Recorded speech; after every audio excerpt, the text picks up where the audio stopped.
Good morning guys, जय Ekvira. So आज आपला third blog आहे आणि आज आपण घरीच आहे. तर चला बघू घरी काय आहे. बघतो तर पप्पाने आज कर्दीना कोलंबी आणलेली. कर्दी सोलता सोलता 1.5 तास गेला, पण जेवायला जाम भारी भेटला. एवढा जेवलो का पोट फुटाची बारी आली. मग बरं चला जरा झोपू. जो 2 वाजता झोपलो तो डायरेक्ट 6 वाजताच उठलो. आई बोलतं बाबूला कपडा आणायला जायचं आहे, बाबूचा बड्डे होता ना म्हणून. घरी आलो तर बघतो तर काय यांची IPL चालू होती. फर्स्ट IPL होती. स्ट्राईक व 2 बॅट्समॅन न बॉलर फक्त एकच. मम्मी बोलते जाम भूक लागली, चल खरबूज कापू. जाम भारी होता खरबूज. मम्मीने पण जाम ताव मारला. दादा बोलतं चल जरा बाहेर फिरून येऊ. मग दादाच्या बरोबर बाहेर फिरून आलो. घरी येऊन बघतो त्यांचा हळदी कुंकूचा कार्यक्रम चालू होता. नाही म्हणजे बाबूचा बड्डे होता हो. दीदी पण स्पेशली बाबूला हळदी कुंकू करत होती.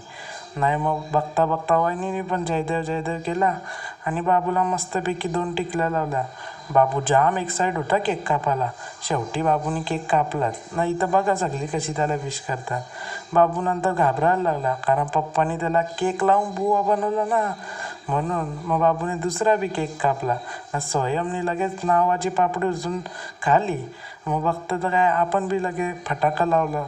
फटाका बी अँटिक निघाला, खालच्या खालीच फुटला. गाईज कसा वाटला ब्लॉग नक्की सांगा. बाय.